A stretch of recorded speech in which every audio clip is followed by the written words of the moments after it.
with the top lawyer for the National Security Council, as well as Mr. Blair from the Office of Management and Budget, and someone who worked closely with Mick Mulvaney. Both of them defied congressional subpoenas and refused to appear for their scheduled depositions, as has been the case with other witnesses who have done the same thing. This will be further evidence of an effort by the administration to obstruct the lawful and constitutional duties of Congress. I would also say, and we expect the witnesses who have been subpoenaed to come in this afternoon at White House instruction also to be no-shows. This will only further add to the body of evidence on a potential obstruction of Congress charge against the President. Indeed, in the Nixon impeachment, there was an article of impeachment based on the obstruction of Congress that itemized each of the subpoenas that the White House had defied. Well, today we have 4 additional subpoenas to add to the list of a potential charge involving the President of the United States and his obstruction of our constitutional duties. These witnesses are significant, and the White House understands they're significant.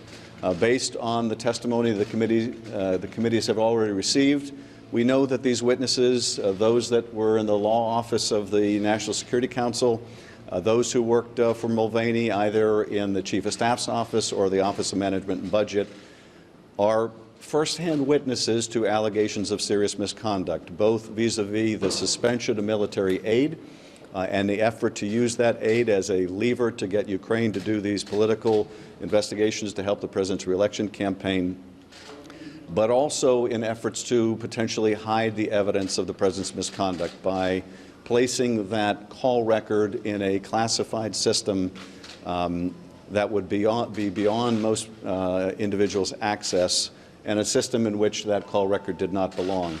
So very pertinent testimony, very relevant to the other witnesses who have come forward, and we may infer by the White House obstruction here that their testimony would be further incriminating of the President. I will say this, it's quite obvious and we fully expected this.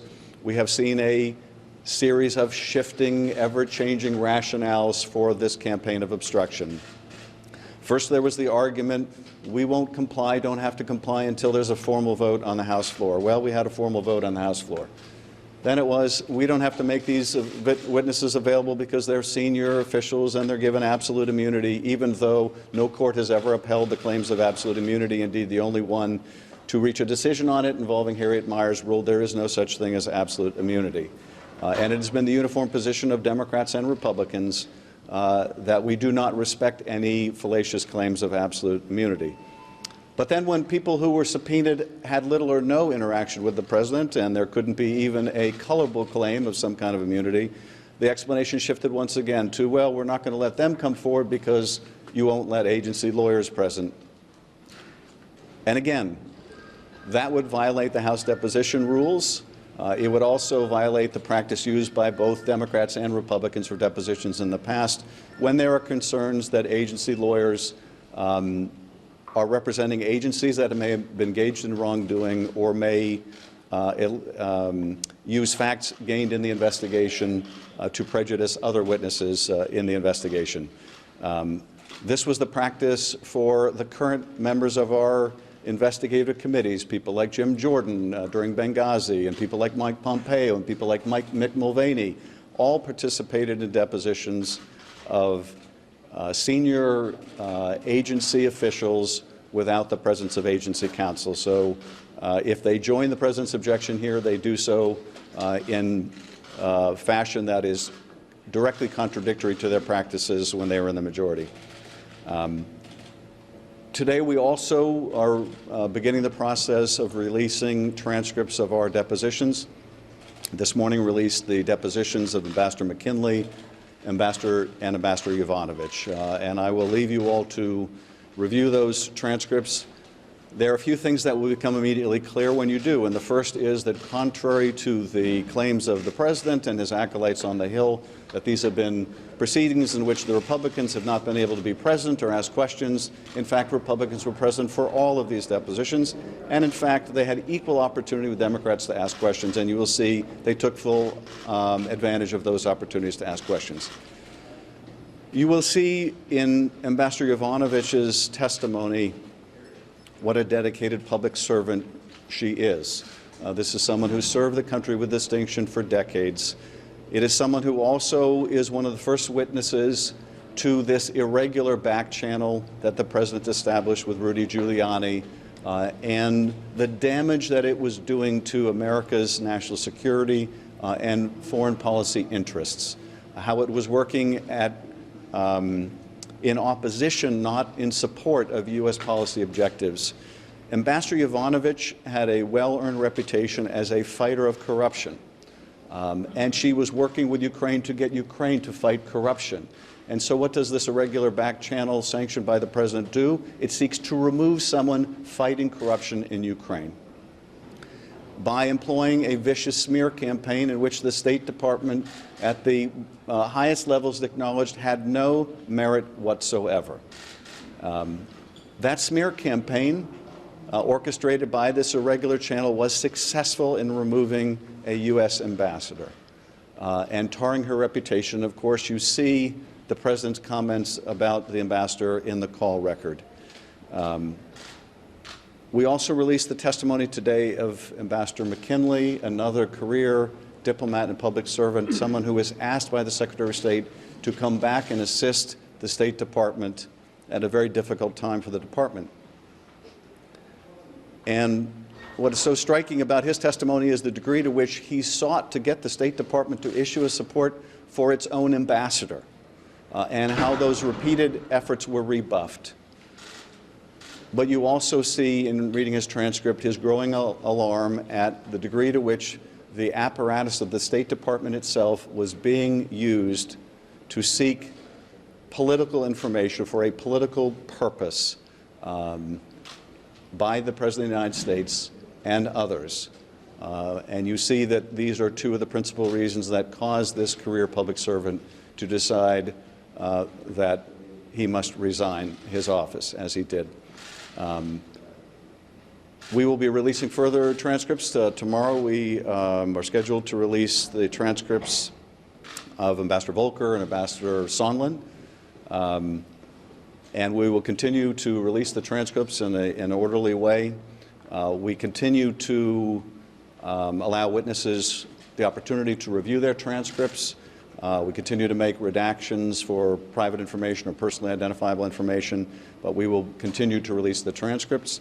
And we will soon, although I can't give you the timetable, be moving to open hearings as well.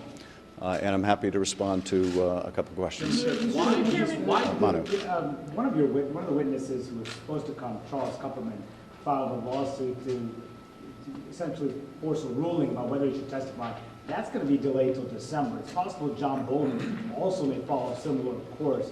Will you delay your proceedings to ensure you get their testimony, or are you ready to move forward without hearing from these key witnesses? We're not going to delay our work. That would merely allow these witnesses and the White House to succeed with their goal, which is to delay, deny, obstruct. The lawsuit that Dr. Kupperman filed, I think, is on its face without merit. Someone who gets a congressional subpoena to avoid the subpoena doesn't simply get to sue in court to try to avoid the subpoena. I think it will undoubtedly be the case that lawsuit will be dismissed for lack of standing or justiciability. But the whole point of it is to delay. And I would say this to those who would use litigation like the White House or others for purposes of delay to avoid their duty, which is to follow the law and follow a congressional subpoena. They should follow the example of the courageous people that have come forward.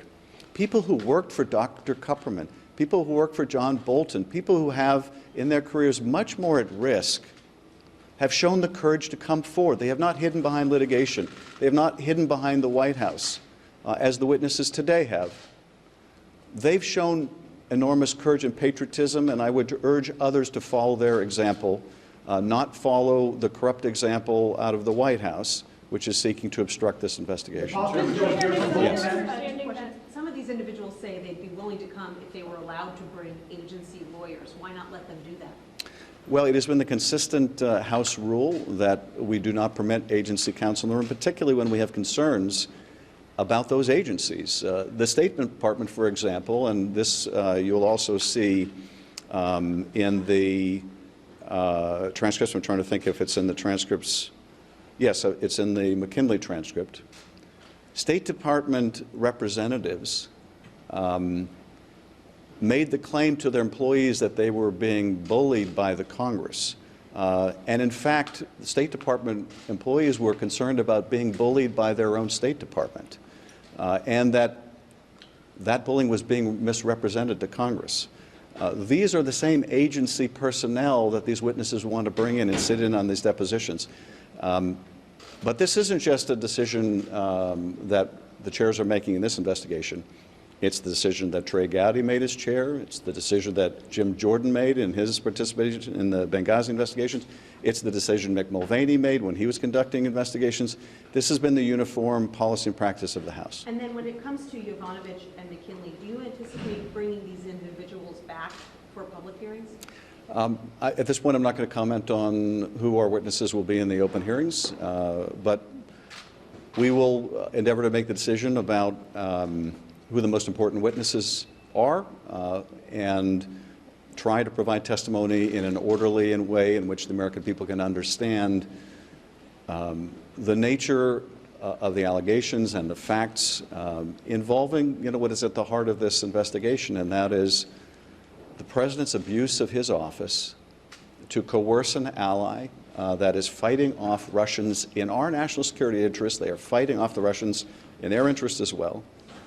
To withhold vital military support from that nation, to withhold a vital meeting from the president of that nation as leverage to get that nation to engage in the corrupt act of these investigations the president believed would help his reelection campaign. We're also obviously looking at allegations that there may have been effort to cover up these activities. And so the witnesses that bear most directly on those issues are the witnesses we'll want to bring in. Chairman, last question. Attorney John Eisenberg, we're talking now about the transcript of President Trump's July 25 phone call with the President of Ukraine. Is it your understanding that John Eisenberg at the National Security Council moved that transcript over to the super secret intelligence server on his own, or did he do it in coordination with John Bolton, the National Security Advisor? Well, I think you'll see as we release more transcripts that there may have been others involved in those discussions. But one of the reasons we wanted Mr. Eisenberg to come in is to find out what his role was, what the role of others was, and why a transcript that plainly did not belong in a classified system that is meant for some of the most secret of intelligence activities, that is, covert action activities. Why would a call record that the president would have the country believe was perfect, why would it be hidden in this classified system? So clearly the White House does not want him to testify. They do not want the American people to know why Mr. Eisenberg or others made that decision. And I think we can infer that the reason they don't want the public to hear from Mr. Eisenberg is that it would tend to corroborate allegations against the president. But that's the very reason we want to bring him in. And of course, we are concerned that he, as a top lawyer in the administration, would engage in the lawless act of refusing to abide by lawful process. Thank you. Thank you. Releasing these depositions